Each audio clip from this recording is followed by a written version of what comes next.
Hello everyone, welcome back. Okay, let's get right to this. So we have an example, and this one is dealing with a heat exchanger.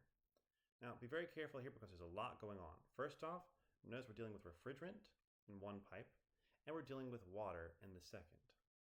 The second is that our control volume is on the outside here. Now, that's all based on how you think about the problem. Your equations at the end will come out exactly the same if you rearrange them, but it's just important that when you're walking through this, you're thinking about it in the right way.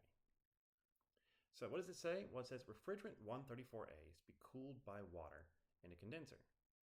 The refrigerant enters the condenser with a mass flow rate of 6 kilograms per minute at 1 megapascal, 70 degrees Celsius. Note here, nice round numbers, and it also specifically states it's a condenser. So that means it's probably superheated to begin with. It then leaves at 35 degrees Celsius. Okay, it leaves 35 degrees Celsius, maybe not superheated at the end. The cooling water enters at 200 kilopascals and 15 degrees Celsius and leaves at 25 degrees Celsius. As a note here, I probably have a wrong number. I see 300 right here. I see 200 right here. I'll see what I actually did in my problem statement. Determine the mass flow rate of the cooling water required and the heat transfer rate to the water. Okay, now let's set up our mass flow rates. So first off, conservation mass simply says that our mass flow rate in is equal to our mass flow rate out. And so I can work that out here. I know that my mass flow rate 1 is going to be equal to my mass flow rate 2. Now 3 and 4 are not connected to 1 and 2, so keep those separate. And my mass flow rate 3 will be equal to my mass flow rate 4. Both of those are going to be the same exact thing. Now I don't have a way of connecting those mass flow rates yet. I need to understand those though to solve this problem. So let's see if we can figure out how much those enthalpy changes. And to do that, let's have the energy balance. So once again, my energy flow in will be equal to my energy flow out. And I can write that out. So if you're looking here, this is simply saying the enthalpy of the water to begin with and the enthalpy of the water at the end. The enthalpy of the refrigerant at the beginning and the enthalpy of the refrigerant at the end. There's going to be a difference here. Now I can simplify this somewhat by remembering that m.1 and 2 are the same, and m.3 and 4 are the same. And so that's why I separate these out. You got the water on one side, the refrigerant on the other.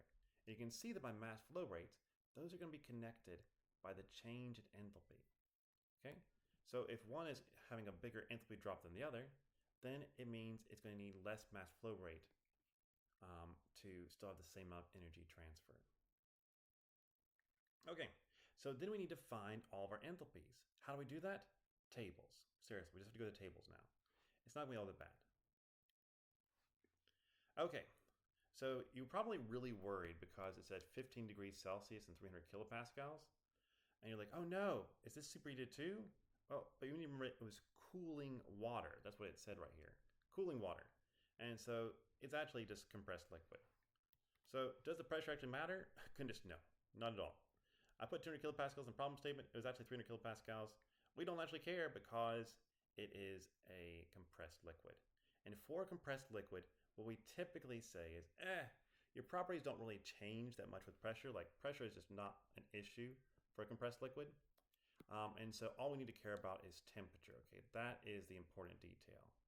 So I look for a saturated liquid that's at my same temperature, which is 15 degrees Celsius, and I get its enthalpy. I say, that's just the enthalpy of my water. Okay, that's the enthalpy of my water. Okay, so that's one of them done. That wasn't too bad. Let's keep on walking through this now and find the rest of the enthalpies. As a note, for enthalpy 2, we're also going to say it's a compressed liquid. And you're like, well, how do we know? How do we know that? Because like you had a pressure here. What was the pressure here? It didn't say. The pressure was the same. It never gave me a reason to think the pressure had changed. So I'm going to go ahead and say that the pressure was the same. Why do I think that? Because it's heating up, but since it's a liquid, it's not really going to have its pressure change all that much by its temperature increasing. So I can more or less assume that. Okay, so that being said, I've got 2 of these enthalpies. That looks good. I'm liking it. Now let's go to the refrigerant. So leaving here, once again, this is a condenser. And so we're going to have to assume that when it condenses, it's turning into a liquid. Now, if you're wondering, well, how do I know it's not like some sort of saturated mixture? That's a good point. Let's go and check the tables, okay? You took me at word the first time, but let's check it and see if we can figure that out. So I'm going to jump there now, and we'll do it, where this is for refrigerant. So this is the wrong table, but I want to go ahead and show you a little trick here if you're in the ebook. If you want to jump to a second table, rather than going back to your table of contents, it's easier just to hit the back arrow and then the forward arrow. And regardless of what table you were in, it will always drop you to the beginning of the appendix, which is really nice. And so we're going to look at, I'm going to go with the saturated refrigerant 134a temperature table. And it said it was at, oh my, 25 degrees Celsius? I believe it was 25 degrees Celsius. 35 degrees Celsius. I failed you all. I'm sorry. Okay, so at 35 degrees Celsius, the saturation pressure right here is equal to, yes, am I the right one? I am. Perfect. So at 35 degrees Celsius, my saturation pressure is supposed to be 870-ish, 890-ish. Okay? So that's where I'm supposed to be. Now, what is my pressure? Well, since this pipe right here is the same diameter the entire time, like we're just assuming the pressure is going to stay the constant through this. And so my pressure is going to be 1 megapascal. So it's supposed to be 890 kilopascals. It's actually 1 megapascal. I'm showing you all the answers here. I'm doing a terrible job of this. And so because of that, I can say it's a saturated liquid. Or sorry, a compressed liquid. Just remember this, okay? If you know what your Tsat is, and you know what your Psat is, you can figure out if you're compressed or superheated by looking at one of two things. If your pressure is more than your Psat, then you're compressed. Why? Because you've squished it. If your temperature is more than your saturation temperature, then you're superheated.